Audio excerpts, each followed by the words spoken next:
Hello, hello, hello. Thank you for tuning in to another edition of Conversation with Mr. Calloway. I am your host, Johnny Calloway.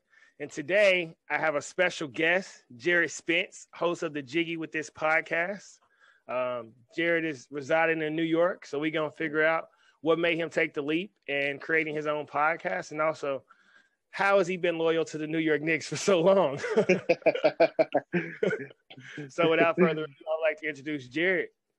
Thank you for having me. Happy to be here. No problem, man. So if you don't mind, just jump in and just talk about just your life, your upbringing a little bit. What made you say, you know what, I'm about to start my own podcast, and then we just go from there. All right.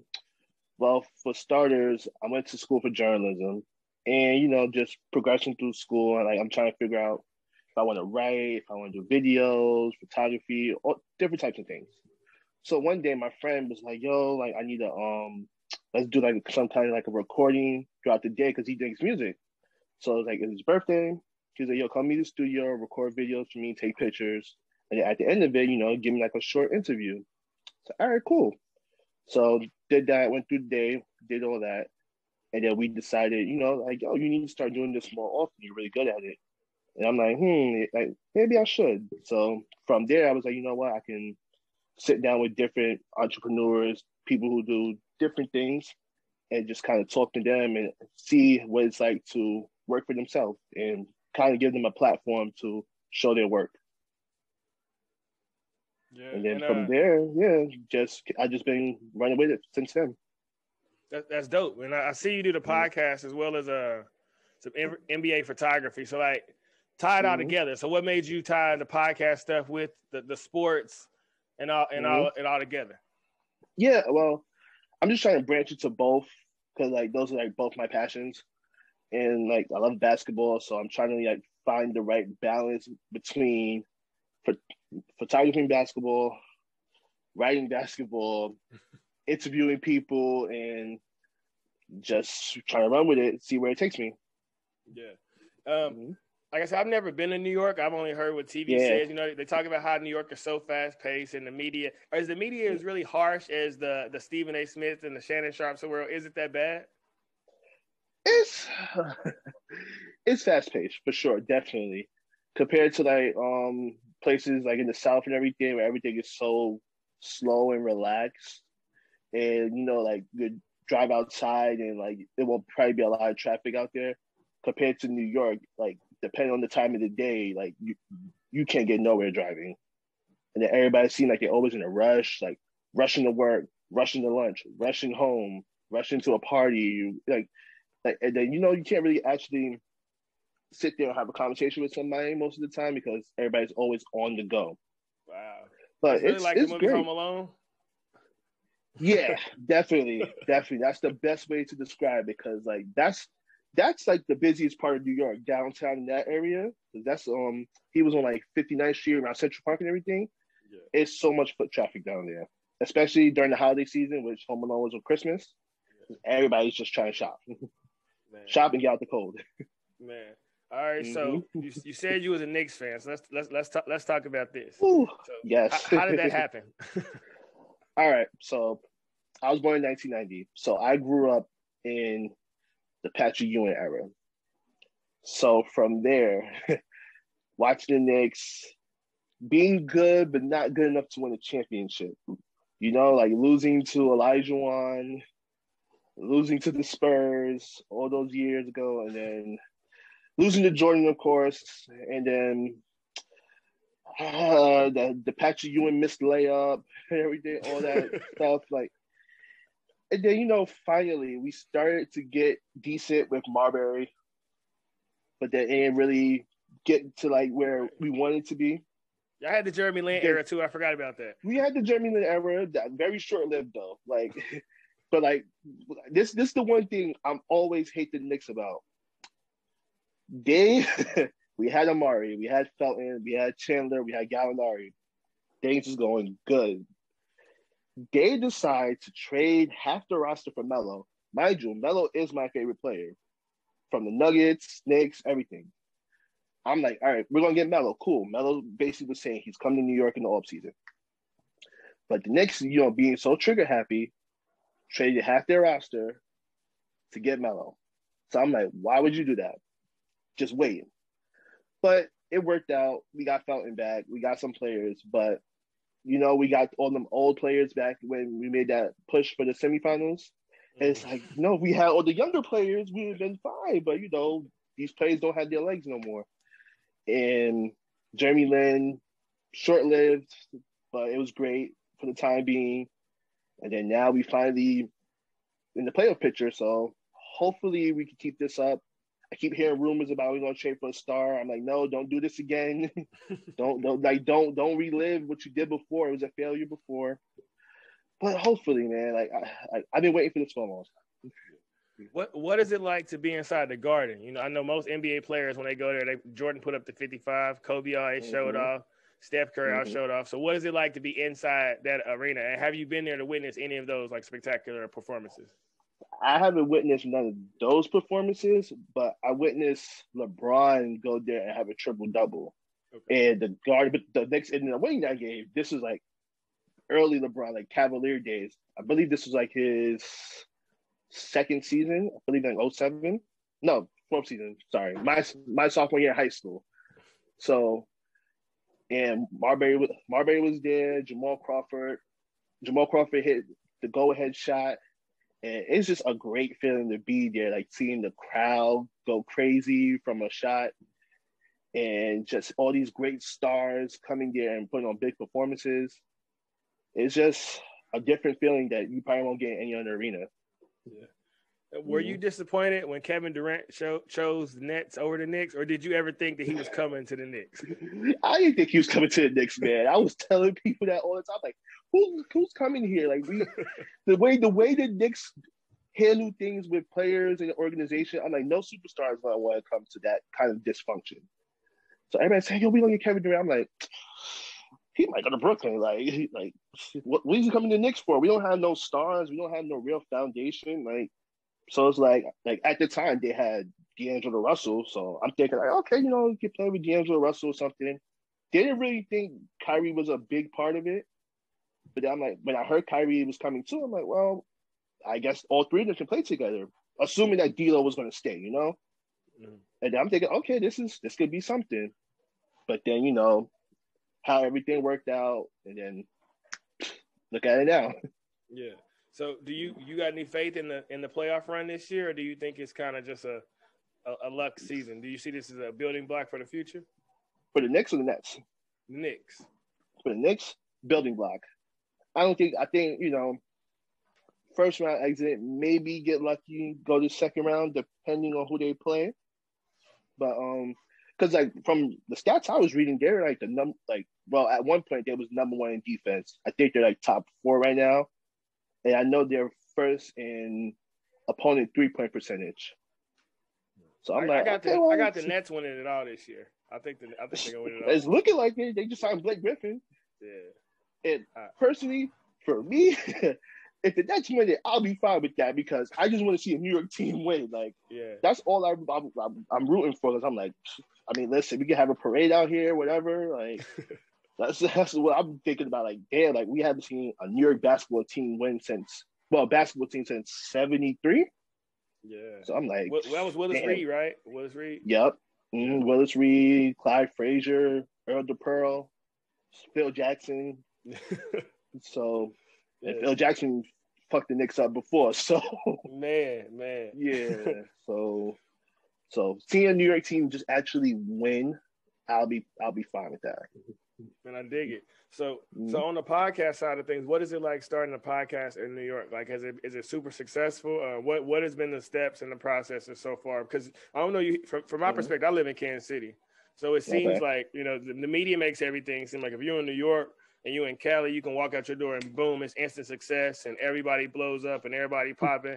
So what's the real life situation and really living in one of these cities trying to get something off the ground?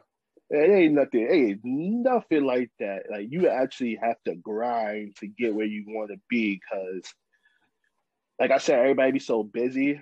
And the podcast is going good.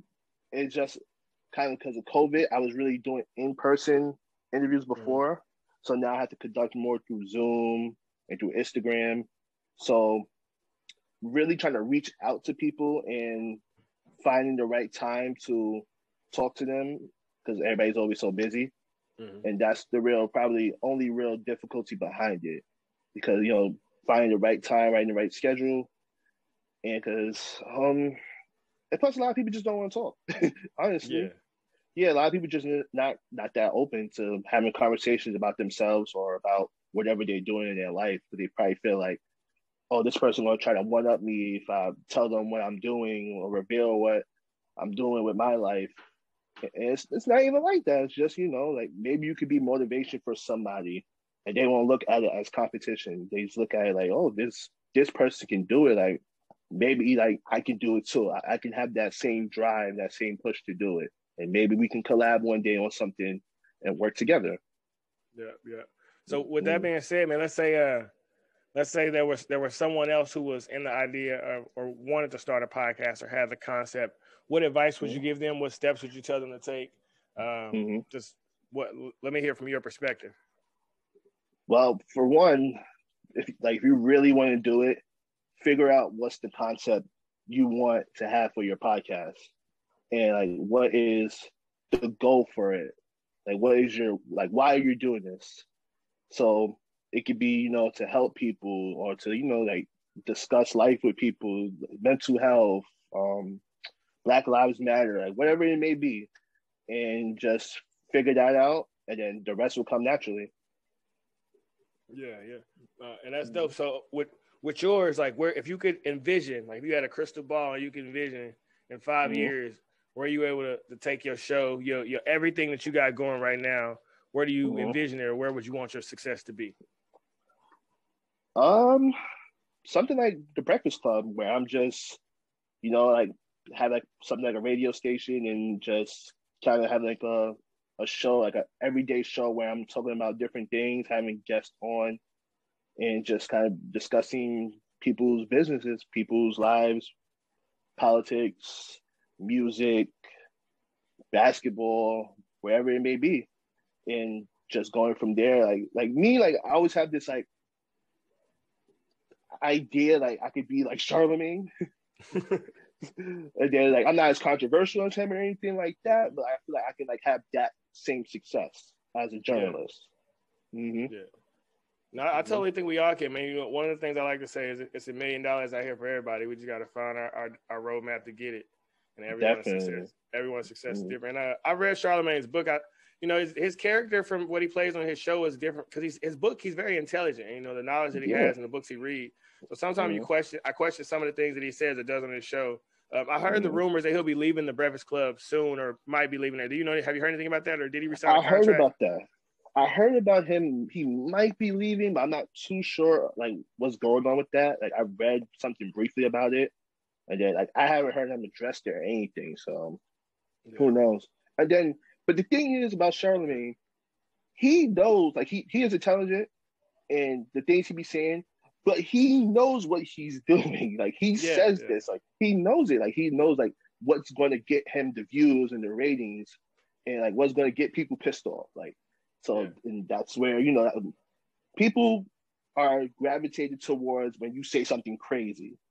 So that's what he does. Like and that's his MO basically. Is that a New York thing? Because I would say that's the same thing about Stephen A. Smith. Like I don't think the way he presents himself on TV is who he really is. I honestly think that's a character that he goes like, clock in, let me be this person. So is that just a New York persona, or is that something you think that just picked up along the way? Well, I don't. Well, he's from South Carolina, but he does act like a New Yorker in some ways. Yeah. but I'm not sure. I think that's really how he is.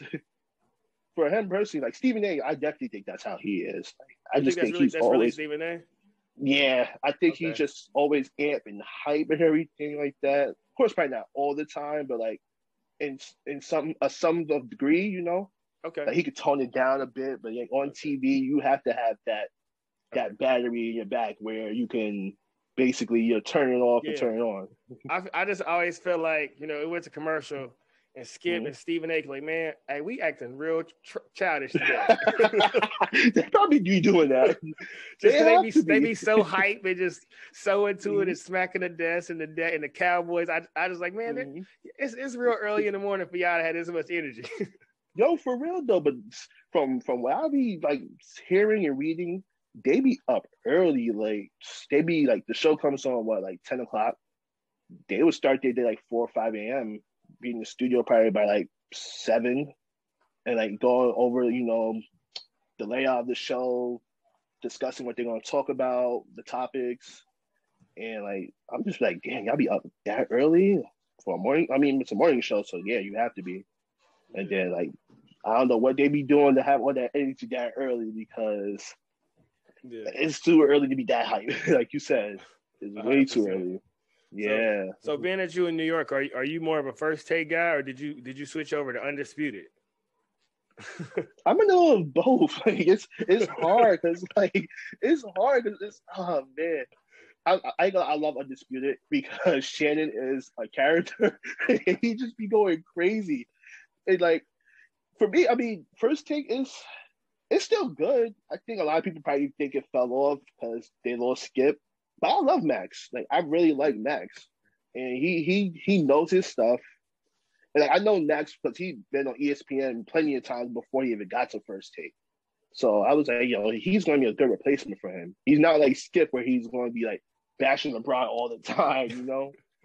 But that's the dynamic I love about Shannon and Skip because Shannon loves LeBron and Skip hates LeBron. So it's like their interaction about LeBron be hilarious.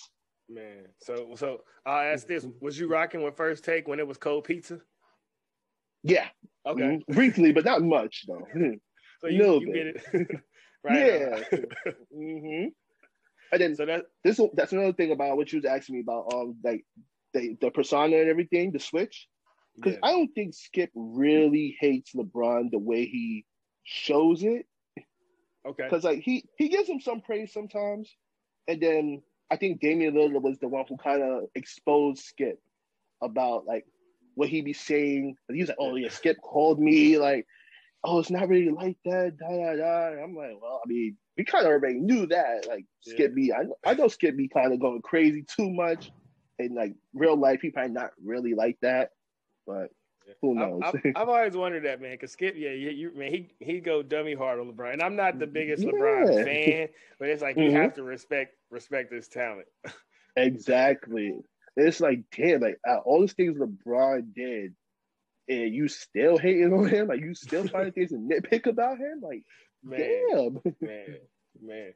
But on the photography side of things, transition to that. How did you get into photography? What made you start that? Did you just pick up a camera one day and shoot some pictures, or was that strategic as well, a part of your success?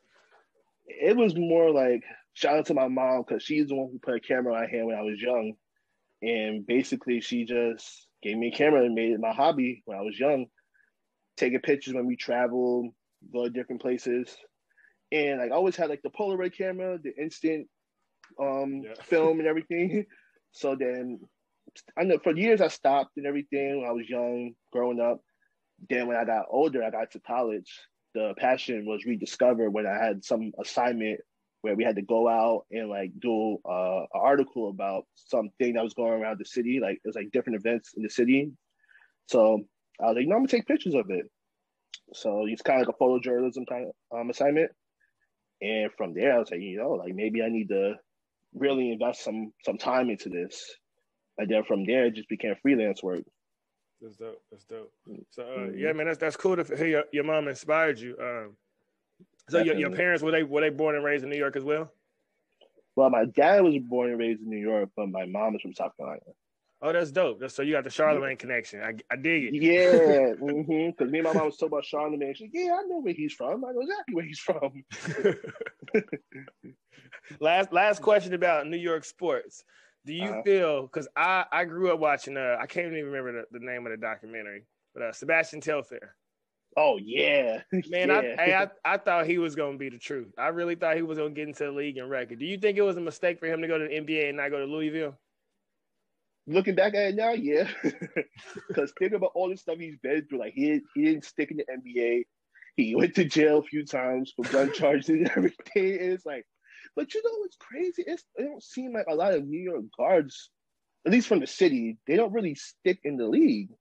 And I don't know what it is. Like, because like Marbury, he had his run, but at the same time, like I don't know if you've seen the Marbury documentary. Yeah, yeah.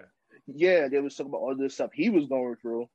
And then like seemed like he was kind of out of the league pretty early. Like I want to say he was out the league by like 30, He's a god in 34 China, maybe. though. Don't he got a statue in China? Yeah, he got a statue, he got a museum. Like he's God over there.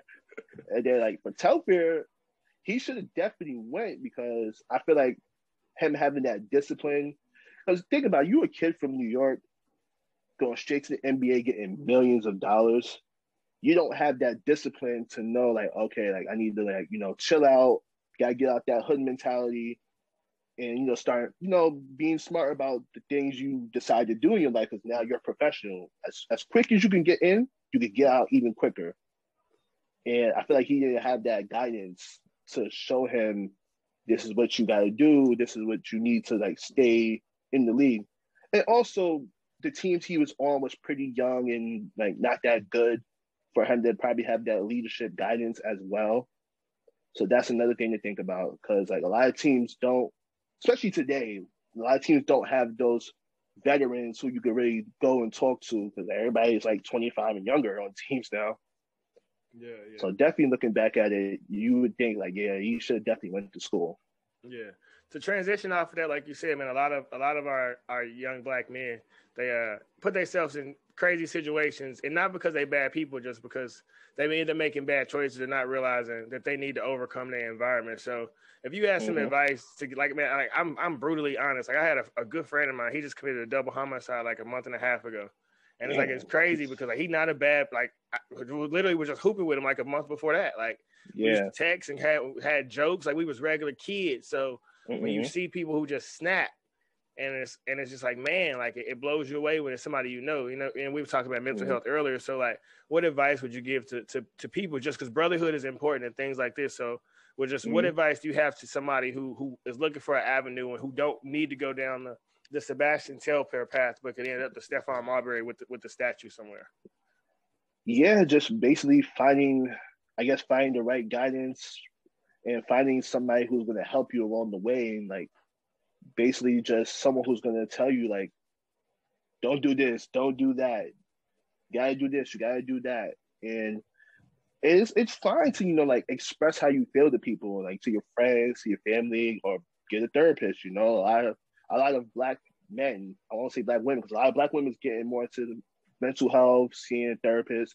And for men, they be thinking, oh, it's feminine, it's not manly, to go see a therapist. But like sometimes we have to. Sometimes we have a lot on our shoulders to deal with, and basically, going to see a therapist could be the right thing. Can help you make that decision to not go down the wrong path and go down to the dark side. Like. Yeah, and because I've seen people, really make that turn and go to jail, get killed, things like that, and just because they probably just didn't have the right guidance or someone telling them in their ear like, "Oh, you can't be doing this. Like, this is not going to work out for you." No, hey, super dig it. So, last question: if you can get one guest on your podcast, like all time, if there's one person who you would just love to sit down and interview, who would it be and why? Damn, one person, dead or alive? Dead or alive? Dead or alive? Kobe. Okay, why is that? Kobe. Just picking his brain and like, not even from a basketball standpoint, just as a person, like all the things he's been through and his attention to detail, to the small things, and just his preparation. Because like I read his book Mamba Mentality, and just reading that book, it just showed me it's not how you perform, it's how you prepare. And Kobe was just so detailed of paying attention to the small things and just seeing how things work and trying to understand how things work and asking questions to see like, okay, like if this person is going to be here, how can I counter that? And like, why is this crossover working as opposed to me doing something else? And like they always said that about Kobe, that he was so detail oriented and always was asking questions, always trying to pick people's minds, trying to understand things. So having that conversation with Kobe and just seeing like what was his perspective on a lot of things, especially like everyday life principles. it would be great to have him, but too bad he's not here with us no more. Okay. Kobe, Jordan, or LeBron?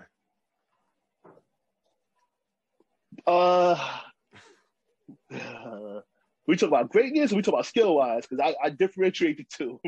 Just like let me hear it then. Let me give me both. All right. So for me personally, most skilled Kobe. Okay. And for like greatness, Jordan. Okay.